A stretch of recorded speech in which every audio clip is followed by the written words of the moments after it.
So I posted yesterday about Ruben Amorim. Yep. So Enzo Maresca is set to become Chelsea's new head coach. A 5-year +1 deal to sign the coach who just got Leicester promoted from the Championship, but doesn't have a ton of senior football experience. Wow. It's hard to know where to begin with Chelsea, and at times watching something that's so farcical that you kind of do wonder if like Anton Deck are kind of behind a screen somewhere. Because if it was a comedy, I think that it would be a pretty good comedy. And, this is not meant to kind of like say that Enzo Maresca is destined to be a huge failure, because of course that'd be flippant. We haven't even seen him oversee one game. And it's in all of our interests that Enzo Maresca is an amazing success at Chelsea Football Club, because it makes my job in front of this camera a lot easier. It makes all of us as fans happy, and it means that Chelsea are in a good direction. I don't know why I need to say that, but it seems like nowadays people seem to infer that if you criticize decisions of the club, you kind of want the club to fail, which, I don't want to be here adamantly and, being cynical and just being so doubtful about the direction of my club. I'd rather be in a boat where I feel very optimistic, because that's fun. But I'm never going to sit here and lie to people. I'm never going to sit here and just do blind propaganda for the club, even though I am a fan, because it's just a waste of time. Like it's just a waste of time. I could sit here and talk to you about how happy I am about everything going on at Chelsea right now, but not only would I look foolish for doing that, I think people would see through it. But again, I don't see the point of doing that. There are so many things that just don't make sense with this appointment. I think the first thing is, Maresca has under 2 years senior coaching experience, but they've handed him this ridiculously long deal, which I'm sure does have some break clauses in it, but they were unwilling to hand a similar deal to Mauricio Pochettino last summer, who had vastly more experience than him, after what they deemed an extensive coaching search to replace permanently Graham Potter, who they had also handed a long contract. And let's look at the last time they handed someone like this a long deal. I know Paul Winstanley and Lawrence Stewart weren't in place, but this ownership did oversee the appointment of Graham Potter. That experiment, that project, that patience that was going to be handed to Graham Potter blew up in under 9 months. So the track record, again, is very hard for people to just forget about, unless you truly just wipe your memory of everything that's happened over the past 2 years. Then fair enough, you can be optimistic, but that cannot be escaped. There also is the reality that when you hand someone this long-term deal, but then also all the briefing around needing Champions League football, wanting it desperately, and it needs to be a sense of progression financially. Of course, that's very important for the club given how much they've invested, but also just as, where Chelsea probably should be, competing at the top table of European football. It doesn't give a new coach who already has a lot of question marks over him and apparently wants to play a complex style of football a lot of time to do all of that. And I think this is the point around the sporting directors, is it's in their interest that Maresca works, because if he doesn't and he is no longer Chelsea head coach by the end of next season, I don't know how they remain in their positions any longer. So I think it's going to be quite fascinating to see if Maresca is doing what Pochettino did, in the sense that Chelsea don't get Champions League football, but they end the season all right. And I guess you could make arguments that in some ways the team is progressing, but I think there'll be a lot less patience for that, as there even was in some capacity for Mauricio Pochettino. But then whether the sporting directors actually on this occasion will stick with Maresca because they know about their own reputation, but then also know that they've handed him this long-term deal and the financial ramifications of sacking another head coach within a short period of time. But also, as was eventually the case with Graham Potter, that environment became untenable because Chelsea kept on losing. There was no sign of the team progressing. So that's why this is a risk. Part of the justification from people outside, I guess, the boardroom at Chelsea, fans and onlookers about Pochettino, and the criticism was that, we needed someone better. We needed someone with a better track record who could take Chelsea to the next level. At best, this is a lateral move to Enzo Maresca. At worst, this is a downgrade. I mean, for whatever you say about Mauricio Pochettino, he is someone with far more experience at the top level, someone who has a track record that you could feasibly look at, and why I thought he was this outstanding candidate last summer, because you could look at what he did with a similar age squad at Spurs, at Southampton, throughout his career, to kind of justify that with this current group, they could work quite well. There isn't really any evidence, a lot of it, for Enzo Maresca. You have one season in the Championship with Leicester. Bear in mind, Leicester had parachute payments. They were financially dominant in a league that they should be winning.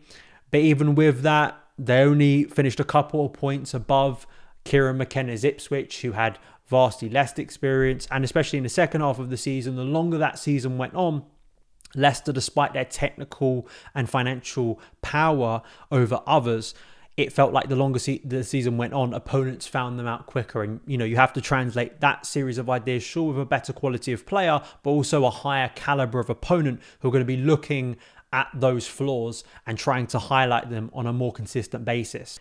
I do have serious concerns about this approach of football. Very positional, slow build-up play. What does that mean for our attacking improvement that objectively was seen last season?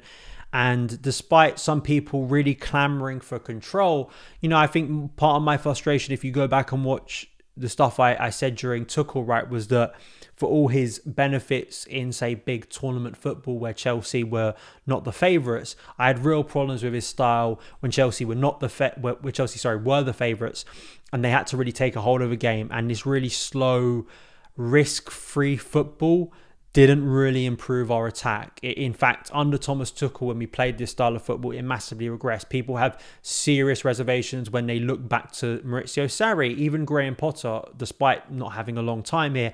This kind of very positional, slow build-up play can become very stale very quickly. And despite aesthetically pleasing some people, does it actually make us a fundamentally better team? And I'll go back to this, just because you worked with Pep Guardiola, just because of what's happened with Mikel Arteta, that's a very simplistic look at why those coaches are successful, not only looking at the unique quality of Pep Guardiola as a freak within football in terms of one of the greatest coaches we've ever seen, but he also has the pleasure throughout his career of working with some of the greatest footballers we have ever seen. Kevin De Bruyne, Lionel Messi, right now Erling Haaland, Bernardo Silva, players who would work well in pretty much any football team and can make any football system probably look good because they are geniuses on the pitch. Mikel Arteta has been benefited, sure, by his coaching, but also because he has Declan Rice, because he has William Saliba, because he has Martin Odegaard, because he has Bukayo Saka, players who again are transformative, I think, for a lot of clubs. So there is a real, I think, theory discussion going on between fans at the moment where they're seeing this kind of hunt for control and tactically the game becoming a lot duller, in the sense that everyone wants to play this very possession-obsessed football, but is it actually making the game more entertaining? Is it actually helping players, especially if you're not at the top level with the riches, to be able to buy the best players? The good thing for Maresca is he does have talented players. I concern with a player like Cole Palmer, who I think benefited off of a looser style of play last year, and he had an incredible year. Players like Nicholas Jackson, players like Christopher Nkunku, players who I feel could be limited. I really hope I'm wrong on that sense, who could thrive but need to thrive, because I really don't want to see that element be stalled. I also do fear that it's becoming, an increasingly like a very shallow intellectual exercise, in terms of, again, it may please some people who watch football but don't have an emotional connection that deep to Chelsea. So, for them, it looks nice. It looks, you can write nice pieces and Y-Scout screenshots, which I like to do from time to time. But is it actually a team that connects with fans? I think there is a character part of this for Maresca, based on some of the reports I've read, in terms of some of the issues he had with Leicester fans of, hating that anyone questioned him when the team's playing quite dull football, He very much tutted at them. And you need a little bit of conviction. Of course you do. You need a little bit of arrogance. I'm not saying that, because I've praised Jose, I've praised Tuchel for that. I praised Poch in the last weeks. It's not about that. It's more the case that, if it ain't working, but you ain't willing to adapt and the football's bad, things are going to go wrong very quickly. And again, I'm not the only one saying this. And again, it feels like a very interesting and, very consistent trademark of this current Chelsea ownership, and especially the sporting directors, of everyone else is wrong, you are right, wanting to be the smartest people in the room, when there were theoretically better coaching choices than Enzo Maresca, who doesn't have a lot in his CV, and you've ploughed again a lot into him, hoping and dreaming that he is another Arteta, that in some way, as a disciple, not like the strongest disciple, because he didn't work with Pep for a long period of time compared to some others, but he's gleaned enough that his ideas are so extraordinary that they do transform Chelsea. Again, we're kind of hoping on that rather than the overwhelming evidence we have seen over the past 2 years. And again, if you're getting annoyed by people like myself and others being cynical, blame the people in charge and blame the record over the past 2 years, because that's why we've got to this situation in the first place. And he isn't really helped by the fact he walks into a pre-season post-Euros where apparently it took him a while to kind of get these complex ideas across to his players at Leicester. He doesn't have that freedom. He's going to be travelling over to the US in a very congested and hectic and jet lag ridden tour of the States back to the Premier League, where Chelsea have to hit the ground running fast. They also do have European football, the Conference League this year, which he will be under pressure to succeed in, and get Champions League football. And then on the back of next season, we've got, of course, the Club World Cup. So all of this combined, it doesn't, again, the alarm bells should be ringing. I think if they're not ringing at this point, I don't really know what to say. There is also, just looking at Maresca's own record last season and some of the issues he had.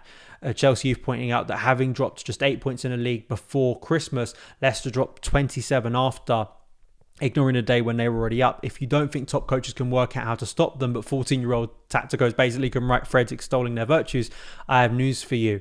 And in terms of young players, and he's going to be forced to work with a younger group than he had at Leicester, is that Tom Colley points out that only 3 players 21 or younger had over 1,000 minutes under Maresca at Leicester last year in 46 Championship games. You work with what you have, but other than being a dominant possession team, I'm not seeing the draw to give him the Chelsea squad available. So again, it's a younger squad. He's going to have to work with younger players, some of whom will still have raw tendencies within them, even though they probably start, of course, at a higher level than the Leicester group. But that in itself is maybe a concern, particularly with the academy of those players getting opportunities, say in the Conference League, where it feels like it's a great opportunity to start blooding some of those youngsters. That would be my red flag. But let's give you some positives. Sure, his ideas are modern, and I think when you look at the system that Leicester played, this kind of inverted fullback system, the way Chelsea season ended under Mauricio Pochettino, Mono made a really good video about this that I definitely suggest you go and watch, and I'll link down below. Tactically, is that there is room for a smooth transition here. If you think about the role Marco Correa played, of course, Ricardo Pereira basically played that role for Leicester on the right side, but you could see a scenario where Maresca kind of just picks up what was already there. You see coaches benefit from this a number of times, where there's already kind of an inbuilt thing that they can start to leap on and then build upon. And that's my hope, because there is something there to build on at Chelsea. I think that is the thing that's giving me hope, is there is absolutely talent within this group. I look at players like Reece James, Trevor Chalobah, Moises Caicedo, Conor Gallagher, Nicholas Jackson, Christopher Nkunku, Cole Palmer. The list goes on of players who I think tactically are good enough. I think can retain information very quickly. I definitely think Conor Gallagher feels that mold, but we look at the dominance that Caicedo had, Chalobah had, Reece James, and the improvement of Jackson. I think in this current system, the way he uses a centre forward, I think makes a lot of sense.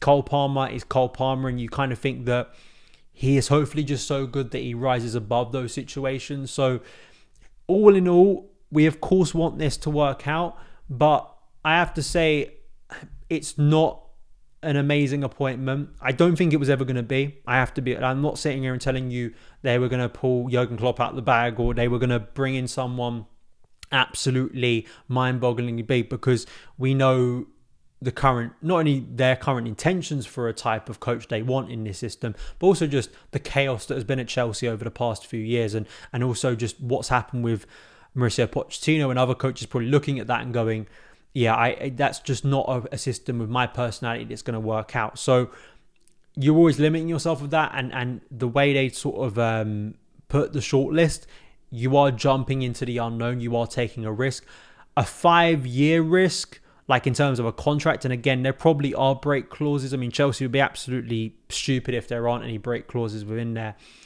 But still, it's a statement that you really back this guy without a lot of evidence. And the question will be posed if this goes tragically wrong, which it could, because this is Chelsea, is why wasn't that faith given to someone else?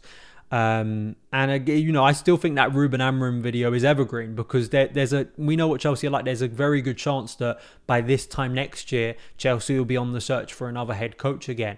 I'd like to think that's not the case, but how can I look at the very recent history of Chelsea and feel that there is overwhelming evidence for me to believe not only will a coach be given that time, but the environment is stable enough to oversee that change, to bring in a coach to support him.